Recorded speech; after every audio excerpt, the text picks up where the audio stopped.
Bismillah, alhamdulillah, wassalatu wassalam ala rasulillah, amma ba'd. Donc, aujourd'hui, nous lisons le résumé de la conférence du grand savant Salih ibn Abdel Aziz al-Sheikh.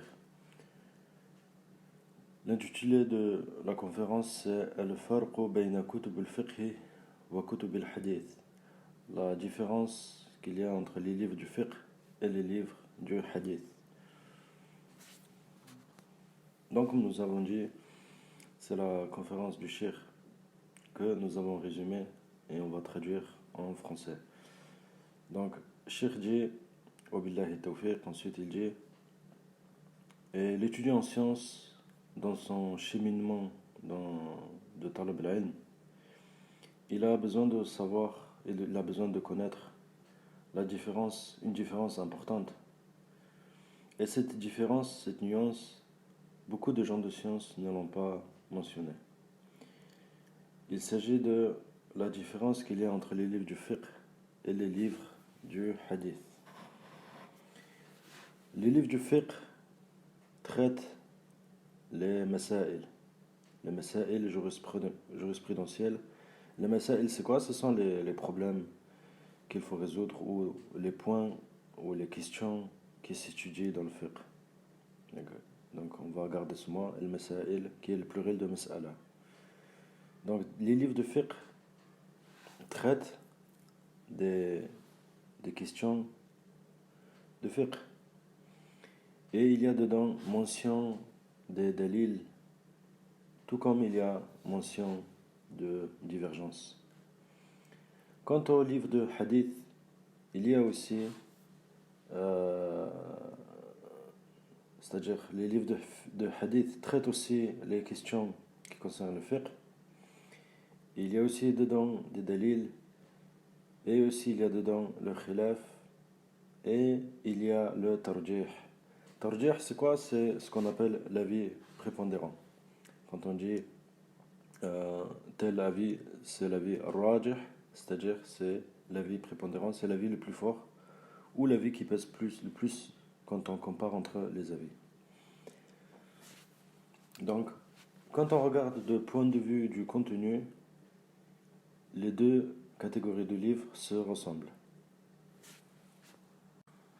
C'est pourquoi beaucoup d'étudiants en sciences dans les universités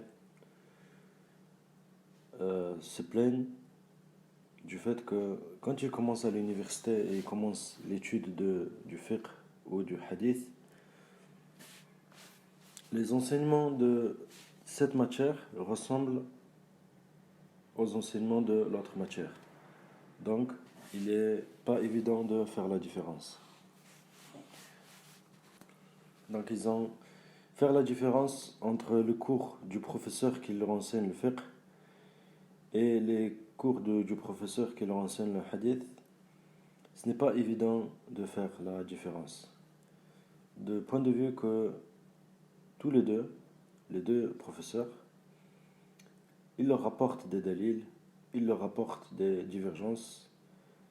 Le fait de la conception de la question qui est traitée, c'est-à-dire le fait d'illustrer le problème qui est traité dans sa tête d'une manière correcte. Et il se peut que les enseignements de l'un diffèrent des enseignements de l'autre. Donc ce qui est voulu ici, c'est que l'affaire n'est pas claire dans la tête de l'étudiant dans son cheminement de l'apprentissage. Et il y a une question qui se pose, est-ce que connaître le jugement, le halal et le haram, ce qu'on appelle ilm al-ahkam, on va le faire à travers les livres de hadith ou à travers les livres du fiqh? Donc qu'est-ce qui est mieux pour apprendre le fiqh, pour apprendre les adorations? Qu'est-ce qui est mieux? Apprendre à travers les livres du hadith ou à travers les livres du fiqh? Donc dans cette conférence, le cheikh va expliquer tout ça, il va clarifier ça. Donc cheikh dit qu'il y a un grand manquement qui a eu chez les étudiants en sciences à cause de leur manque de connaissance de cela. C'est-à-dire le manque de connaissance de comment lire les livres de hadith ou comment les livres de fiqh, leur manque de connaissance de cela a fait que ils ont eu beaucoup de manquements dans la compréhension de ces choses-là. Leur manque de méthodologie dans la lecture des livres de hadith et des livres de fiqh ont fait que leur apprentissage n'est pas correct. Donc, il faut savoir que dans les livres de fiqh et dans les livres de hadith, il y a des trésors, il y a une grande quantité de sciences, mais il faut avoir la méthodologie afin de pouvoir en profiter comme il le faut. Et comme dit le cheikh ici, quand l'étudiant il manque de méthodologie, il ne profite pas de ces deux livres, de ces deux catégories de livres comme il se doit, et ceci va provoquer un manquement dans leur étude de l'islam. Et il faut savoir que la science du fiqh et la science du hadith, il n'y a pas de réelle séparation entre les deux. Le fiqh, c'est le fait de comprendre les jugements religieux. Et ça, ceci est bâti sur les dalils de la sunna. Ceci va résulter que les dalils du faqih, al-faqih, c'est quoi? C'est le savant spécialiste du fiqh.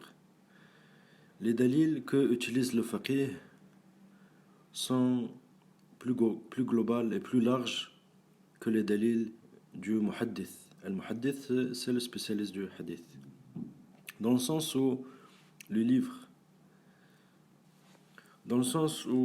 livre qui traite les masail du fiqh, les dalils qu'il y a dedans sont plus larges que les dalils du livre du hadith. Pourquoi?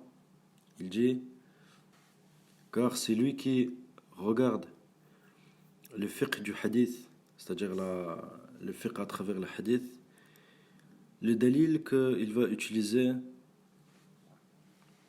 c'est le hadith en question. Par exemple, on prend Bulugh al-Maram ou Muntaq al-Akhbar, il y a tel chapitre, il y a le hadith d'Abu Hurayra, il y a le hadith d'Aïcha, etc. Et le dalil qui concerne la mas'ala, ce sont ces hadiths-là qu'il y a dans ce chapitre. Donc, l'extraction des règles va se faire à travers ces hadiths-là. Quant au faqih, lui, il va extraire le jugement de plusieurs dalils. Il se peut que le dalil soit un texte explicite, un texte du Coran ou de la Sunna. Mais il se peut aussi que ce soit une unanimité, un consensus. Tout comme il se peut que ce soit un qiyas qui est global, c'est-à-dire une analogie. Et il se peut que ce soit un motif, c'est-à-dire un qiyas de type motif. C'est-à-dire c'est tel motif qui relie entre deux questions, donc on va dire que ces deux questions ont le même jugement. Tout comme il se peut que le dalil soit la parole d'un sahabi. Et il se peut aussi que le dalil soit la parole d'un imam, etc. Donc la première différence que le cheikh cite ici, c'est que tout ce qu'on vient de dire, ce qui est voulu, c'est que les dalils, les livres du fiqh sont différents des livres de hadith de ce point de vue. Quel point de vue? C'est-à-dire le point de vue des dalils. Donc, quand on regarde les livres de hadith, par exemple, on prend le premier chapitre des livres de hadith, on voit que l'imam va donner des titres au chapitre en fonction des informations qu'il y a dans les hadiths qu'il va apporter. Mais il ne va pas regarder les variétés qu'il y a dedans. Par exemple, l'imam al-Bukhari, dans sa façon de chapitrer, il va donner des titres au chapitre en fonction du fiqh, du hadith qu'il a. Abu Daoud va faire pareil, en fonction des hadiths qu'il y a. l'imam al-Tirmidhi, l'imam al-Nasa'i, l'imam Ibn Khuzayma, etc. Donc le fait de donner un titre au chapitre, c'est quoi? Ça représente le jugement, le hukm, ou la faïda qui revient à ce hadith. Donc c'est une chose qui est limitée. Donc c'est en fonction du dalil et en fonction de leur compréhension. Mais quand on regarde la même mas'ala dans les livres du fiqh, on trouve que le faqih va se baser sur plusieurs choses. Il va se baser sur une généralité qui a été fondée sur un verset du Coran, sur une compréhension directe du verset, où il va donner un jugement en se basant sur plusieurs hadiths, où il va se baser sur une règle, une qa'ida, ou des paroles de Sahaba, etc. Et il faut savoir que dans les premiers siècles de la science, avant qu'il y ait beaucoup d'ouvrages, avant qu'il y ait beaucoup d'ouvrages qui expliquent les hadiths, comme les encyclopédies, le muhaddith, il faisait l'extraction des règles en se basant sur le hadith qu'il a. Il ne va pas forcément prendre en compte tous les délits qui concernent la mas'ala. Et il ne va pas regarder toutes les paroles qui concernent la mas'ala. Contrairement au mufti ou au faqih, quand il veut regarder dans cette mas'ala, c'est-à-dire la mas'ala qui est traitée par le hadith, il va faire la conciliation avec d'autres paramètres.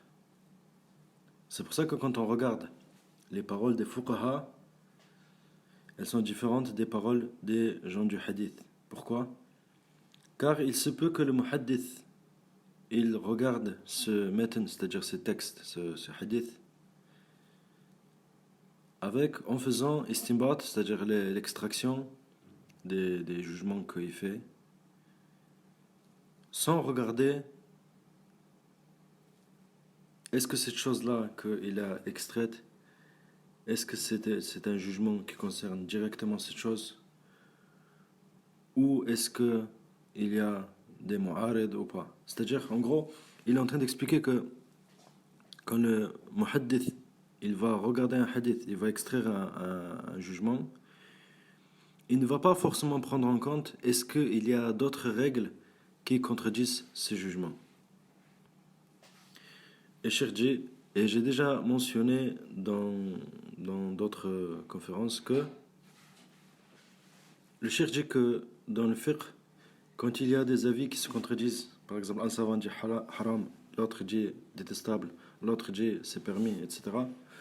Ou un savant dit ça c'est recommandé, l'autre dit ça c'est obligatoire, il dit le Cheikh, l'avis prépondérant, arjah ou rajah, c'est l'avis qui va subir le moins d'opposition.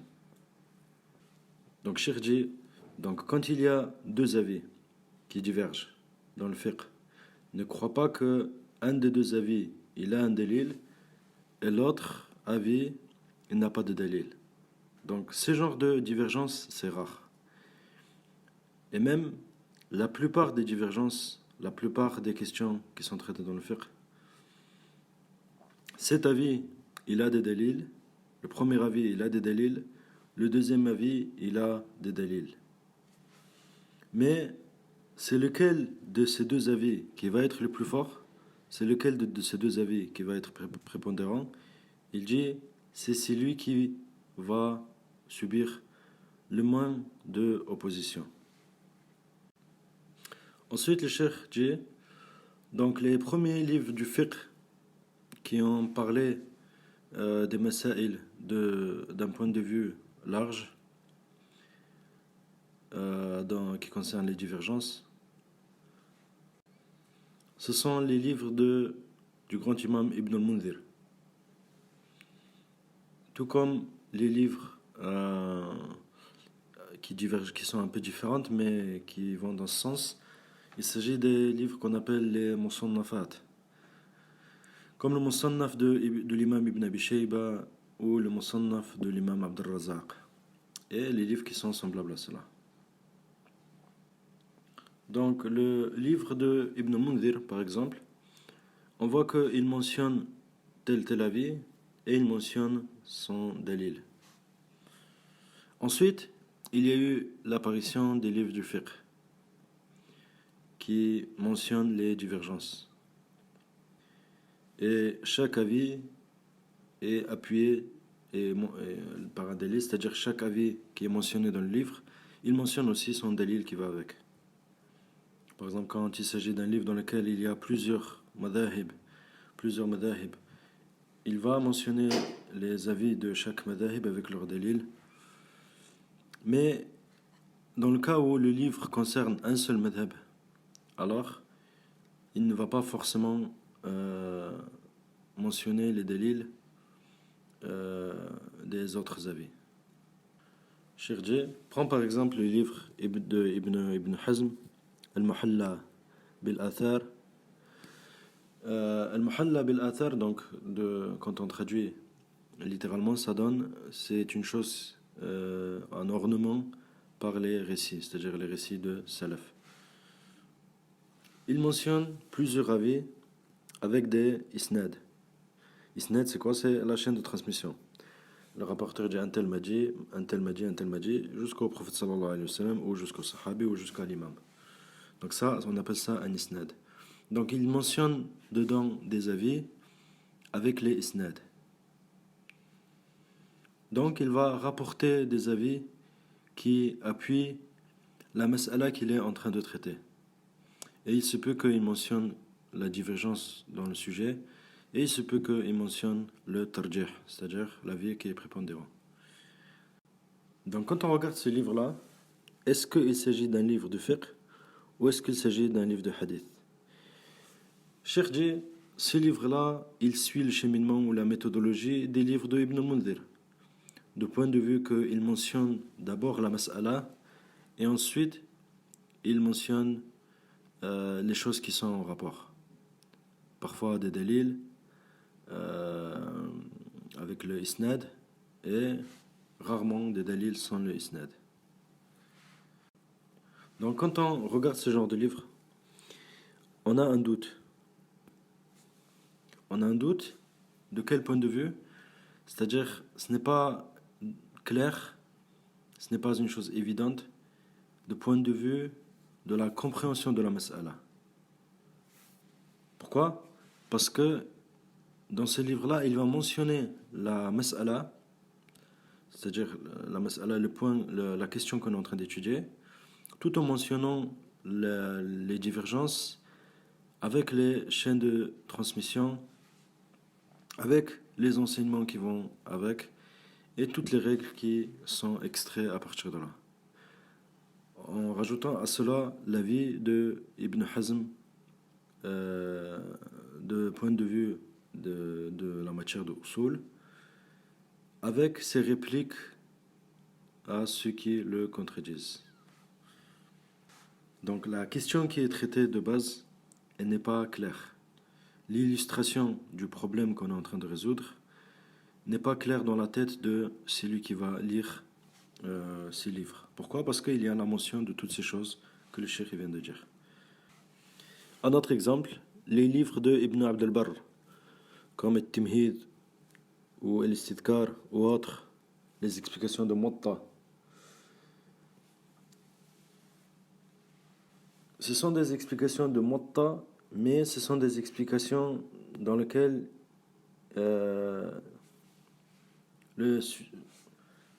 l'affaire, comment il a abordé, il va traiter la mas'ala qui est étudiée, et non pas le matn. C'est-à-dire, dans ces livres-là sont de base les explications de Muwatta, mais il ne va pas expliquer le contenu de Muwatta du point de vue du hadith ou du point de vue des récits, mais du point de vue de la mas'ala qui est en train d'être étudiée. Par exemple, est-ce que le fait de toucher une femme, ça annule l'odo? Est-ce que le fait de telle ou telle chose, ça va annuler la prière? Les conditions qui concernent la zakat, etc. Ça, on appelle ça les masail. Donc ces livres-là, il va traiter les masail. Donc dans ces livres-là, il se peut qu'il explique les récits qu'il y a dedans, les hadiths ou les athars qu'il y a dedans, et il se peut qu'il en sorte, c'est-à-dire il sort de ces récits vers la mas'ala qu'il est en train d'étudier. Ensuite, il va détailler tous les paroles qui concernent la mas'ala. Comme si c'était une mas'ala dans le fiqh de point de vue indépendant. Donc le sujet qu'on est en train d'aborder, il a évolué de point de vue de l'histoire. Maintenant, on est arrivé à l'étape ou l'époque du grand livre de divergence, le livre qu'on appelle Al-Mourni de Ibn Qudama, et des livres qui sont semblables comme Al-Majmou' Sharh Al-Muhadhab de l'imam Al-Nawawi. Il s'agit de deux livres qui sont proches de point de vue que ce sont deux livres de fiqh, et la méthodologie de ces deux livres-là est semblable de point de vue du fiqh. Donc, Al-Mourni, c'est un livre hanbali. Il va aborder les sujets qui concernent le fiqh, les dalils et les divergences. Tout comme les livres de l'imam Al-Nawawi, même si c'est un livre shafi'i, il va traiter la mas'ala, les divergences et les dalils et les divergences qui concernent le sujet. Donc, de point de vue linguistique, le livre de l'imam Al-Nawawi va devancer le livre de Ibn Qudama. Donc, il y a le jugement et il y a aussi il va juger beaucoup de adilla de point de vue de la chaîne de transmission. C'est-à-dire, dans le livre de l'imam Al-Nawawi, il a en plus les jugements qui concernent les chaînes de transmission. C'est-à-dire, par exemple, il va dire tel hadith il est faible ou tel hadith il n'est pas faible, etc. Et aussi, dedans, il y a des tarjihat, c'est-à-dire, il va juger tel ou tel avis prépondérant, même si ce sont des avis qui ne concernent pas son école. Tout comme l'imam Ibn Qudama, il le faisait aussi. C'est-à-dire, l'imam Ibn Qudama et l'imam Ibn Nawawi, les deux, ils vont contredire dans ces livres-là leur madhab d'origine. Et proche de cette époque-là, quand on regarde les livres de hadith, comme Fath al-Bari, par exemple, Fath al-Bari, c'est l'explication de Sahih al-Bukhari. Il y a quoi? Il va traiter la mas'ala en fonction de comment ceci va être abordé par l'imam al-Bukhari. Et en fonction de l'assimilation, de son assimilation qui concerne les dalils ou la divergence en fonction du besoin. Donc en résumé, ce qui est voulu ici, d'un point de vue concis, c'est que les livres du fiqh et les livres de hadith se complètent. Donc c'est là où il veut en venir le cheikh. Donc là, je cite le cheikh, il dit فَمَنْ نَظَرَ فِي شُرُوحِ كُتُبِ الْحَدِيثِ وَأَرَادَ أَنْ يَسْتَفِيدَ. Donc quiconque regarde dans les livres d'explication de hadith et il veut en tirer profit, cheikh dit فَلَا بُدَّ أَنْ يَكُونَ مُؤَصَّلًا فِي الْفِقْهِ. Il faut que d'abord il ait des connaissances solides dans le fiqh. Il faut qu'il maîtrise le fiqh. Et quand il a des bases solides dans le fiqh, son point de vue, dans sa manière de profiter, sa manière d'utiliser les livres de hadith va être correcte, va être bien. Pourquoi? La réponse c'est car les livres de hadith, dans les livres du hadith, il n'y a pas ce qu'on appelle tasawwur al-mas'ala. Tasawwur al-mas'ala, c'est quoi? C'est de bien comprendre. C'est le fait d'illustrer dans sa tête la question ou le point qui est traité dans le fiqh. Par exemple, bien tasawwur al-mas'ala dans la question de toucher la femme, est-ce que ça annule l'odo? Chez les Hanbali, toucher la femme on n'est pas en train de dire si c'est un avis le plus fort ou pas le plus fort. On est juste en train de comprendre comment illustrer la mas'ala dans sa tête, dans son esprit. Donc la question de toucher la femme, est-ce que ça annule l'wudu ou pas? Le tasawwur de la mas'ala, c'est quoi? Ça va être que la réponse c'est oui. Le fait de toucher une femme, ça annule l'wudu, mais avec des conditions. Il faut que ce soit un toucher direct, c'est-à-dire pas à travers un vêtement ou un tissu. Il faut que ce soit un toucher direct de la peau de la femme. Et rajoute à cela une deuxième condition, c'est qu'il faut que dans cela il y ait shahwa, c'est-à-dire il faut qu'il y a du désir ou un plaisir dans le fait de toucher. Donc, quelqu'un qui dit oui, chez les Hanbali, toucher la femme ça annule l'wudu, celui-là, il n'a pas bien accompli ce qu'on appelle tasawwur al-masala. Pourquoi? Parce qu'il a oublié deux conditions qui sont importantes. Premièrement, il faut que ce soit un toucher direct, et deuxièmement, il faut que ce soit un toucher avec shahwa, avec désir. Donc ça, on appelle ça tasawwur al-masala. Donc Cheikh dit لأن كتب الحديث ما تصور المسألة. Donc dans les livres de hadith, la mas'ala, l'illustration de la mas'ala n'a pas été faite. وإنما تبني على أن المسألة صورتها واضحة. Mais les auteurs de livres de hadith, ils écrivent leurs ouvrages, ils écrivent le livre de hadith avec un principe que celui qui lit, il a déjà compris la mas'ala. De base, il a compris la mas'ala. Donc l'objectif des livres de hadith, ce n'est pas de te faire comprendre la mas'ala qui est étudiée. وأما كتب الفقه فهي تصور المسألة ثم تذكر دليلها. هذا واحد. Quant aux livres du fiqh, dans les livres du fiqh, il y a bien ce qu'on appelle tasawwur al-mas'ala. Donc ceci va être, donc c'est ça, c'est un des objectifs des livres de fiqh. Ensuite, il va mentionner le dalil qui concerne la mas'ala. Ça c'est de 1. De 2, les livres de hadith, comme nous avons dit, il n'y a pas cette assimilation, il ne va pas englober tous les dalils, toutes les variétés de dalils. Mais les livres du fiqh, on voit que dedans, il y a le dalil de la mas'ala, qu'il soit du Coran ou de la sunna, c'est-à-dire un hadith, ou un qiyas, ou des règles, etc. Il va mentionner tout ce qui concerne le chapitre du point de vue des dalils. Ça, c'est la deuxième différence. Ça, c'est de 2. La troisième différence, c'est que les livres de hadith, la mas'ala qui est concernée, elle est mentionnée en fonction du hadith. C'est-à-dire c'est limité à ce hadith, sans compléter forcément le chapitre. Donc le chapitre n'est pas traité d'une manière globale ou d'une manière complète dans l'esprit de l'étudiant en sciences quand il lit les livres du hadith. Donc quand on lit par exemple le chapitre de tel ou tel chapitre dans le Bukhari, ou le chapitre qui concerne la gouvernance dans l'authentique de l'imam Muslim, ou n'importe quel chapitre parmi les chapitres dans les livres du hadith, on voit que les fawaïd qui concernent ce chapitre-là sont limités aux fawaïd que l'on trouve dans les hadiths qui concernent ce chapitre.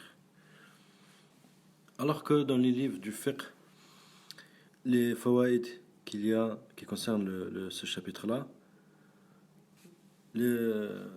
ce sont des fawaïd qui sont bâtis sur le Coran, sur la sunna, même si dans les livres de hadith ça peut exister, mais c'est beaucoup moins, ou le qiyas, ou des règles, ou des paroles d'un sahabi, ou le fait d'extraire une règle, ou les fatwas d'un imam. On voit que les masaïl qu'il y a dans les livres de fiqh sont plus nombreux que les livres de hadith. Donc le point positif, c'est que la mas'ala qui est étudiée, si son dalil c'est un hadith du prophète sallallahu alayhi wa sallam, Alors, ce hadith-là dans les livres de hadith va être bien détaillé. Les divergences qui concernent ce hadith, les fawaïd qu'il y a dedans de point de vue de la compréhension du hadith, tout comme de point de vue de la chaîne de transmission, et tout ce qui concerne cela. Mais quand le dalil qui concerne la mas'ala, si c'était une règle générale, une qa'ida amma, ou si c'était un verset du Coran, ou un qiyas, ou une parole d'un sahabi, ou la fatwa d'un imam, ceci, on ne va pas le trouver dans les livres de hadith.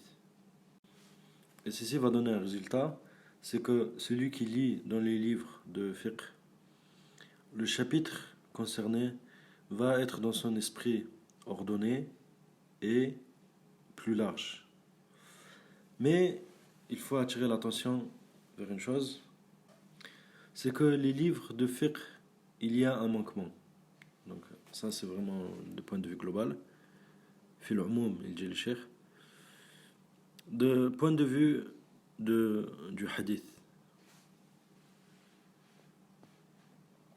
C'est quoi ce défaut? C'est que c'est lui qui parle dans les livres de fiqh, quand il va traiter un hadith, sa vision du hadith va être limitée à son madhab, c'est-à-dire à la vision et des règles qui concernent son madhab.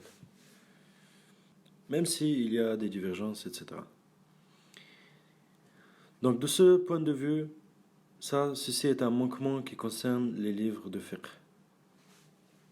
Donc ça, quand l'étudiant en sciences, en gros le cheikh est en train de dire ici, quand l'étudiant en sciences, il est avancé, et il se contente que des livres de fiqh, les hadiths qui sont traités dans les livres de fiqh, sa vision qui concerne ce hadith-là va être limitée à la vision de son école.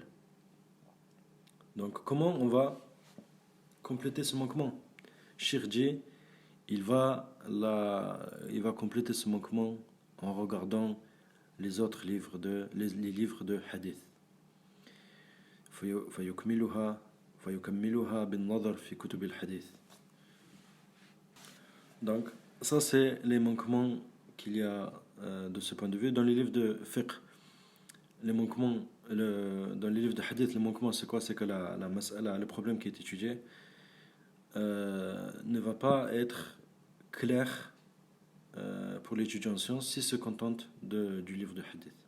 Mais s'il lit un livre de fiqh, la mas'ala qui est traitée va être bien claire dans sa tête, et si c'est basé sur un hadith, il va compléter la compréhension de ce hadith-là avec les livres de hadith. Donc vraiment on est en train de parler des masaïl qui ont besoin de précision. Quant aux masaïl qui sont clairs, le cheikh ici il dit que ceci ne rentre pas là-dedans. Mais les masaïl qui sont précises et minutieuses, pour bien les comprendre, c'est dans les livres de fiqh. Pourquoi? Parce que dans les livres de hadith, il n'y a pas beaucoup de usul al-fiqh dans la manière d'extraire les règles, contrairement aux livres de fiqh qui sont avancés.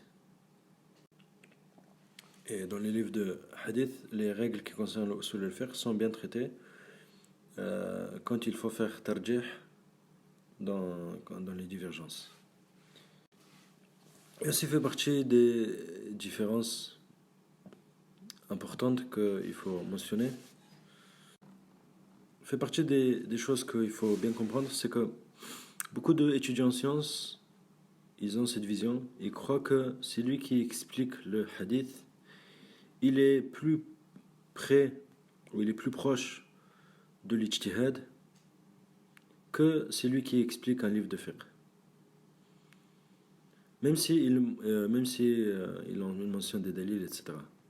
C'est-à-dire, il croit que beaucoup d'étudiants ils croient comme ça, que celui qui explique un livre de fiqh, sa vision est limitée au ta'assub, c'est-à-dire il est fanatique, où il veut absolument secourir son école, son école et sa vision, la vision de son imam. Alors que celui qui explique le hadith, beaucoup d'étudiants ils croient que il est épargné de tout cela. Donc, il va ouvrir un livre de hadith avec une vision qui est bâtie sur le fait que les auteurs de ces livres de hadith sont épargnés du ta'assub ou taqlid, le fait de suivre leur école. Alors que quand on lui dit lis un livre de fiqh, il va te dire non, ils ont du taqlid. Donc il va se détourner des livres de fiqh en pensant que ces gens-là, ils ont du taqlid. C'est-à-dire le fait de suivre leur imam son dalil. Et donc ceci est une erreur. Cheikh dit wa hada ghalat. Cheikh dit العالم الذي سيشرح كتب الحديث يستنبط من الأدلة ويرجح بناء على ماذا. Donc le savant qui va expliquer les hadiths, les livres de hadith, il va extraire les règles des dalils et il va peser entre les dalils ou entre les avis en se basant sur quoi? لا شك أنه بناء على ما عنده من أصول الفقه. Il n'y a pas de doute que ceci va se faire en étant fondé sur ce que cette personne a comme usul al-fiqh. Pourquoi? Car لأن أصول الفقه هي أصول الاستنباط. Car les usul al-fiqh, la matière d'usul al-fiqh, c'est quoi? C'est la méthodologie de extraction de règles. فهو سينظر في هذه المتون. Donc cette personne qui va parler ou qui va juger va regarder les mutun et il va ويستنبط ويرجح بين الأقوال. Et il va faire quoi? Il va extraire les règles et il va peser et il va juger entre les avis. لكنه لن يسلم من التقليد لأنه سيرجح بناء على ما في مذهبه من أصول الفقه. Mais il ne sera pas totalement épargné du taqlid, c'est-à-dire le fait de suivre son école, car quand il va juger entre les avis, il va se baser en fonction de... Il va se baser sur les usul al-fiqh de son école. C'est-à-dire il va se baser sur les méthodes d'extraction de règles à partir des textes de son école. Et celui qui lit, il va croire que cette personne qui a jugé tel ou tel avis étant prépondérant, que c'est l'avis prépondérant pour tout le monde, dans le sens où c'est ça la vérité absolue. Et ça, ce cas-là, ce n'est jamais ainsi. Cheikh dit وَهَذَا غَيْرُ وَارِدٍ الْبَتَّةِ.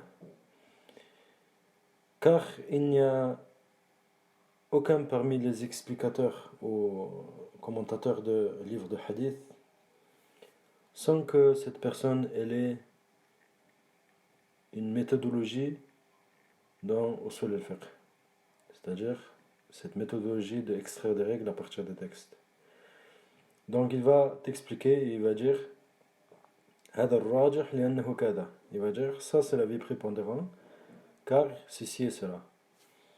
Donc l'étudiant débutant ou même l'étudiant qui n'est pas débutant mais qui n'a pas un bon niveau,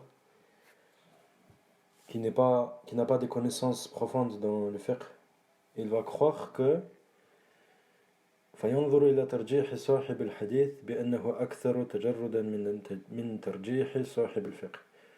Il va croire que cette personne qui a jugé entre les avis, si c'est un sahib al-hadith, c'est-à-dire si c'est un savant de hadith, il va croire qu'il est plus épargné du suivi de son école comparé au sahib al-fiqh, comparé au savant du fiqh.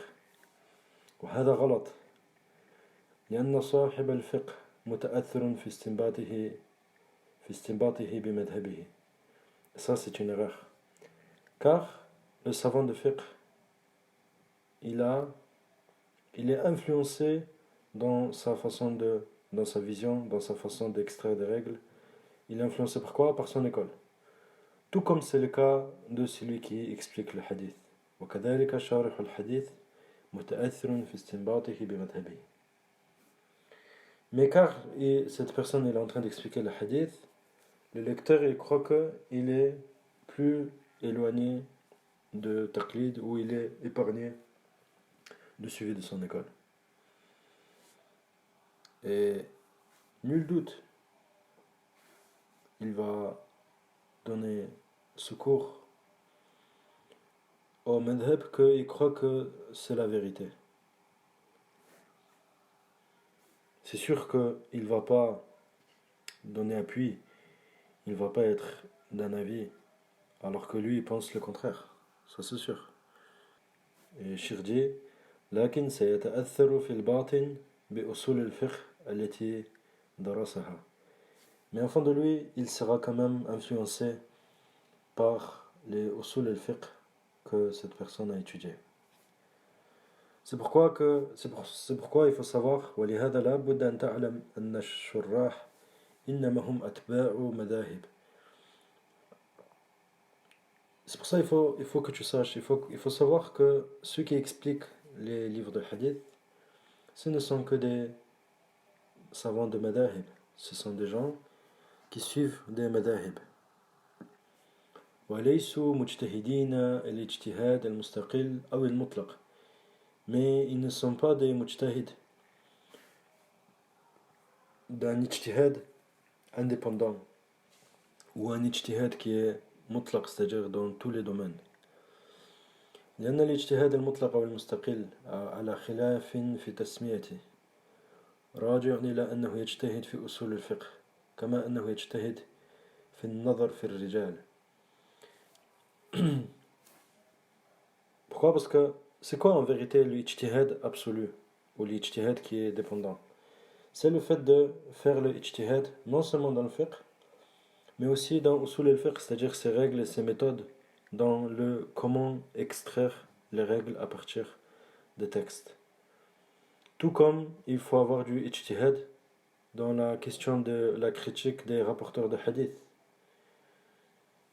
Donc il doit avoir des ijtihadat dans les deux matières, comme c'était le cas des quatre imams, مثل الأئمة الأربعة, ou autres parmi les imams comme Sufyan, Al-Awza'i, Ibn Jarir, etc. Ces gens-là, ces imams-là, eux, ils ont des ijtihadat dans usul al-fiqh, dans le jugement, dans la critique des rapporteurs de hadith. Ils ont des ijtihad non seulement dans ça, mais ils ont l'ijtihad dans ces deux matières. وكذلك ابن حزم له طريقة مخالفة لما قبله في أصول الفقه. Et Ibn Hazm aussi, il a une méthodologie qui contredit les anciens. Il a une méthodologie qui contredit ceux qui étaient là avant lui. Dans quoi? Dans Usul al-Fiqh. Dans cette méthodologie, cette façon d'extraire des jugements à partir des textes. Et aussi dans sa manière de regarder, dans sa manière d'étudier la critique qui concerne les rapporteurs. La yuqallid, ce n'est pas un suiveur. Mais il a une façon de voir, il a une vision à lui, propre à lui, et il a une façon de voir les choses qui est indépendante. فهذا يسمى مجتهد مستقل. Donc c'est un mujtahid indépendant. Mais après que tout ce qui concerne les écoles a été mis en place, après que ces choses-là ont été stabilisées, et propagées, dispersées dans les contrées, ceci est une chose qui n'existe pas. حتى شيخ الإسلام ابن تيمية رحمه الله, Cheikh dit, même Ibn Taymiyyah, qu'Allah lui fasse miséricorde, فإنه في أصول الفقه وهي أصول الاستنباط يتبع مذهب الحنابلة.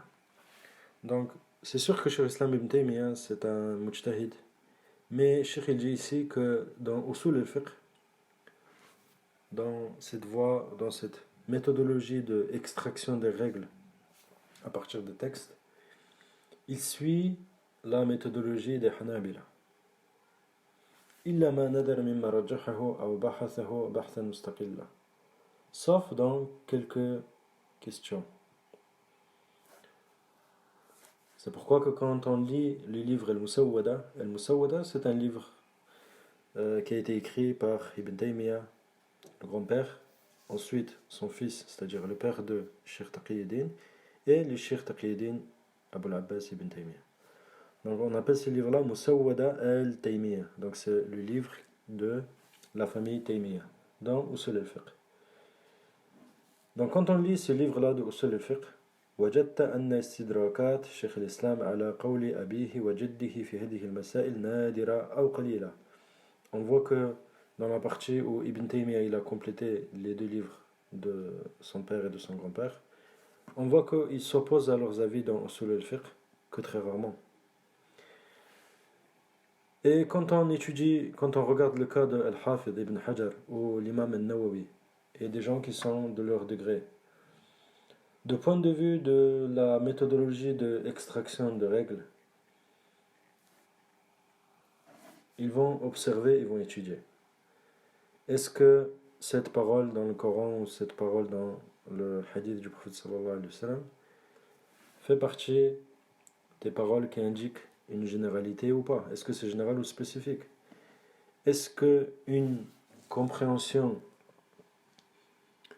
peut être spécifiée, c'est-à-dire une compréhension mafhoum muwafaqa, c'est-à-dire une compréhension explicite, ou une compréhension mukhalafa, mafhoum al-mukhalafa, c'est-à-dire une compréhension inversée? Ça, c'est des choses que ceux qui ont étudié Usul al-Fiqh connaissent. Est-ce que une phrase dans laquelle il y a le mafhoum, est-ce que ceci peut être spécifié ou pas? Donc ça fait partie des questions sur lesquelles il y a divergence. Est-ce que dans tel ou tel hadith, on peut prendre une compréhension en l'inversant ou pas? Donc tout ça, il y a des divergences. Est-ce que dans telle ou telle question, ce qui est voulu dans tel ou tel hadith, est-ce que c'est explicite dans le sujet même, dilalatun nassiyya ou dilalatun zahir, ou est-ce que c'est une compréhension de premier degré et on peut l'interpréter avec d'autres textes pour voir que ce qui est voulu, ce n'est pas le premier degré du texte, mais le deuxième degré, etc. Est-ce que tel hadith peut être abrogé par tel hadith? C'est lequel des deux qui abroge l'un ou l'autre? Donc toutes ces questions-là que je viens de citer, ceux qui ont étudié Usul al-Fiqh avec nous connaissent.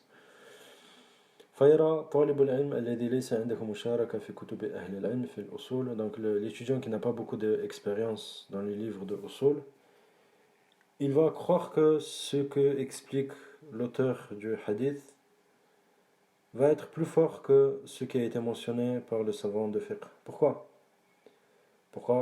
Il va juste se baser sur le fait que lui il se base sur le hadith, il se base sur la sunna, et tandis que l'autre savant, lui s'appuie sur une école, sur des paroles d'hommes, des imams, c'est des ijtihadat, des imams, etc. Alors qu'en réalité, l'affaire n'est pas ainsi. Car celui-là, le premier, tout autant que le deuxième, ils sont influencés par les méthodes de leur école dans la façon d'extraire des règles à partir des textes qu'ils ont étudiés. Et il s'agit de usul al-fiqh. Et chaque madhab, il a des détails dans les usul al-fiqh. Donc Nawawi et Ibn Hajar, Cheikh J, في الاستنباط في أكثر المسائل بل في جل المسائل هم تبع للشافعية. Donc Ibn Hajar et l'imam al-Nawawi, comme tout le monde le sait, ce sont des Shafi'i, ce sont des imams des Shafi'iyya. Dans leur façon d'extraire des règles, dans la majeure partie des questions du fiqh, leur vision de voir les choses, leur vision, elle suit la vision des Shafi'iyya. Donc, quelqu'un qui ne connaît pas, il va lire, et il va dire, ah, Rajjahahu Nawawi. Il va dire, ah, c'est telle ou telle question, l'avis prépondérant chez l'imam al-Nawawi, c'est ceci et cela. Donc il va délaisser l'avis de, par exemple, Ibn Qudama, par exemple, ou un tel parmi les savants des Hanafi. Il va délaisser l'avis de ces imams des Fuqaha pour aller choisir l'avis de l'imam al-Nawawi, par exemple, juste parce que le livre dans lequel il a trouvé cette parole, c'est un livre de hadith. Donc lui, il va dire, lui, il suit le hadith, tandis que l'autre, il suit son madhab.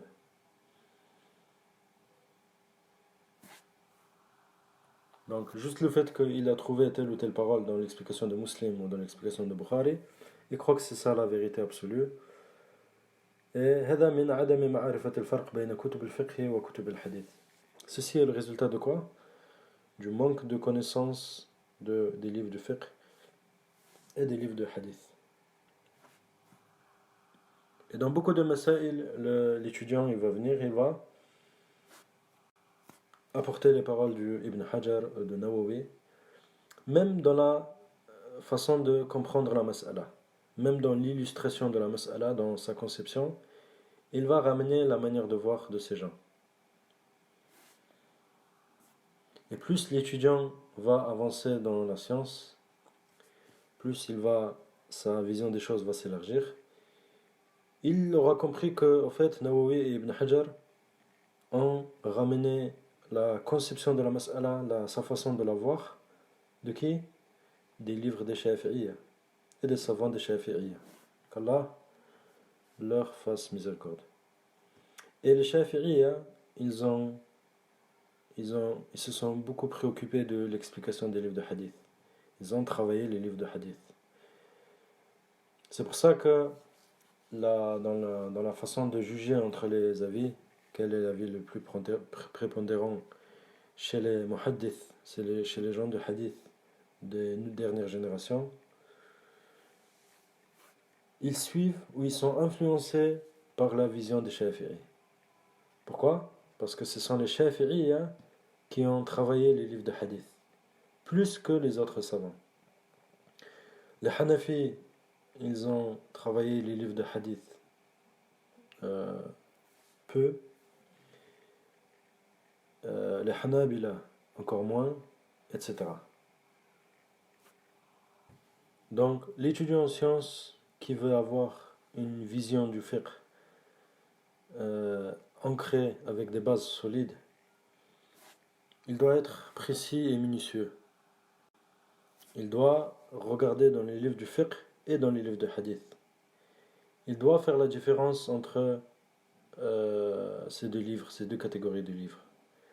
Quelles sont les spécificités des livres de fiqh afin qu'il en profite, et quelles sont les spécificités des livres de hadith afin d'en tirer profit, afin que sa méthodologie et sa voie, son cheminement soient précis dans ces questions. Donc, l'étape à suivre, c'est l'étape suivante. La première étape, quand il y a une mas'ala dans les livres de hadith,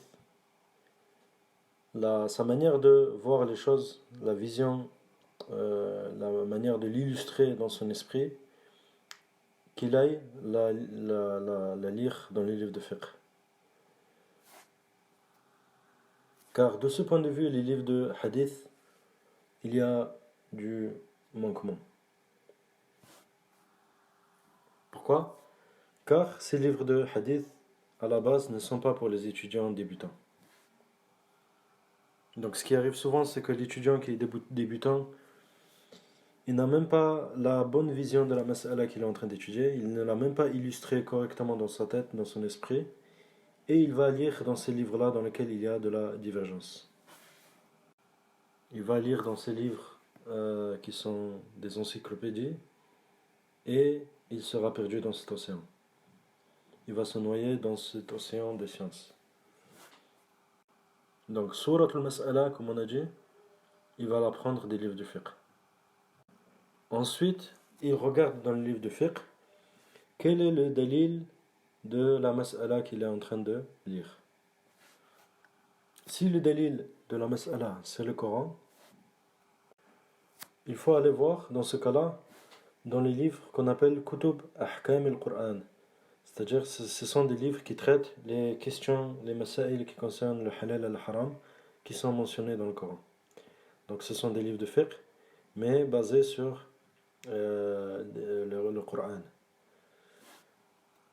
Et Cheikh dit ici Kutub Ahkam al-Qur'an kullu kitabin taba'un li madhabihi. Et chaque livre qui concerne les ahkam du Coran aussi a une vision qui suit son école, c'est-à-dire l'école de son auteur. Par exemple, Ahkam al-Qur'an lil-Qurtubi Maliki. Donc le livre qui s'appelle Ahkam al-Qur'an, qui a été rédigé par le grand savant al-Qurtubi. C'est quoi la vision de ce livre? C'est une vision qui est complètement Maliki. Tout comme Ahkam al-Qur'an, quand c'est un savant qui est Shafi'i, va suivre la vision des choses des Shafi'i. Comme Ahkam al-Qur'an du grand savant Al-Jassas, il est Hanafi dans sa vision des choses. Et les Ahkam al-Qur'an de Abd al-Razzaq, il est Hanbali, etc. Ainsi de suite. Donc il ne faut pas croire que à partir du moment où c'est un livre qui concerne l'Ahkam al-Qur'an, donc ça y est, vu que c'est le Qur'an, khlas, son auteur, il n'a rien à voir avec les écoles. Ce n'est pas ainsi.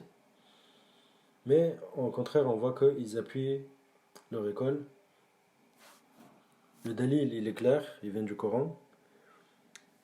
Mais dans sa vision de comprendre ces choses-là, ceci va être influencé par usul al-fiqh de son école.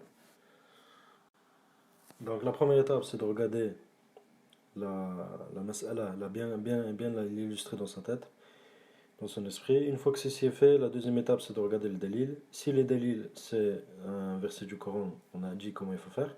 Si le dalil, c'est un hadith, فَتَنْظُرْ إِلَى قَوْلِ شَارِحٍ كتاب الفقه وبعده تنظر إلى قول علماء الحديث وشراح الحديث في كتبهم. Et après avoir regardé qu'est-ce que le savant dit au sujet du hadith dans le livre du fiqh, on va voir les avis des savants de hadith, qu'est-ce qu'ils disent au sujet de ce hadith.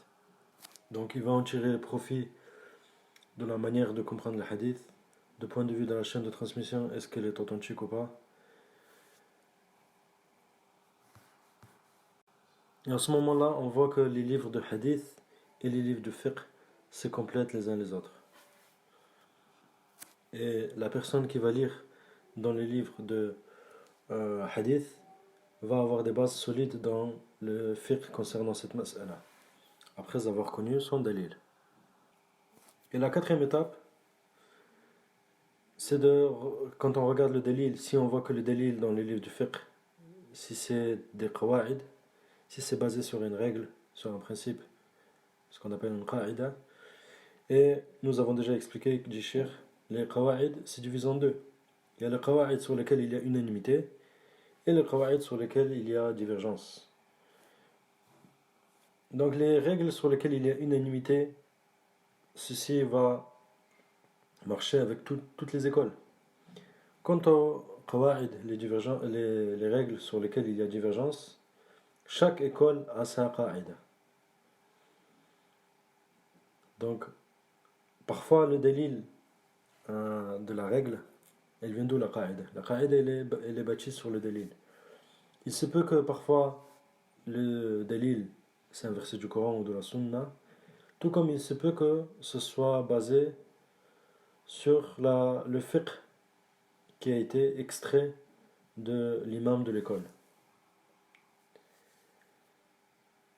Mais si dans le cas où la qa'ida, son dalil, c'est une chose qui est spécifique à l'école ou au fiqh de cette école, là on voit que la mas'ala, on voit que c'est discutable. De point de vue qu'il y a des divergences dans le fait de comprendre, car c'est pas tout le monde qui est d'accord sur la règle. Donc, il y a des règles sur lesquelles se basent les Shafi'iyya, les Hanabila ne vont pas être d'accord. Les règles sur lesquelles se basent les Hanafiyya, sur lesquelles ne vont pas être d'accord les Malikiyya, ni les Hanabila, ni les Shafi'iyya, etc. Et il se peut parfois qu'il y ait des règles mentionnées par Shaykh al-Islam ibn Taymiyyah, avec laquelle il va sortir des madahib. Donc il ne faut pas croire que les dalils de telle ou telle mas'ala, si c'est une qa'ida, cela ne veut pas dire que c'est une chose qui est la vérité absolue comme certains croient. Certains croient qu'à partir du moment où on leur dit, ils disent c'est quoi le dalil de telle ou telle question, on leur dit c'est la qa'ida, c'est la règle. Ils croient que ça y est, c'est la vérité absolue. Non. Même sur les qawa'id, il y a des divergences. Il faut regarder. Si c'est une règle sur laquelle il y a unanimité, donc à ce moment-là, il n'y a pas de problème. Mais si c'est une règle sur laquelle il y a divergence, donc ça va être discutable. Et après, si le dalil de telle ou telle question, c'est un avis d'un sahabi, il faut regarder. Est-ce qu'ils sont basés sur un avis d'un sahabi? Il faut regarder. Est-ce qu'il y a d'autres sahaba qui l'ont contredit? Ou est-ce que tous les autres sahaba ont observé le silence, ils ont, euh, ils ont été, ils se sont pas opposés, etc., etc. Donc à chaque fois qu'un talib il est confronté à une mas'ala dans le fiqh, il suit ces étapes-là. Bien sûr, on n'est pas en train de parler d'un converti à l'islam ou un débutant qui débute euh, le- le- l'apprentissage de la religion. On parle de quelqu'un qui est un peu avancé. Car la première étape dans l'apprentissage du fiqh, c'est de prendre un livre résumé et de le compléter dans un temps rapide, en un temps rapide.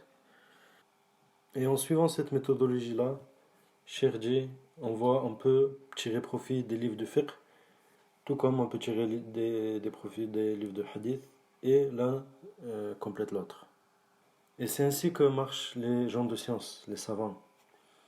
C'est comme ça leur méthodologie. Et tu ne verras pas de savants qui délaissent la lecture des livres de fiqh. Tout comme tu ne verras pas un savant qui délaisse la lecture dans les livres de hadith. Mais il va dire Kutub al-Hadith hiya al-asl.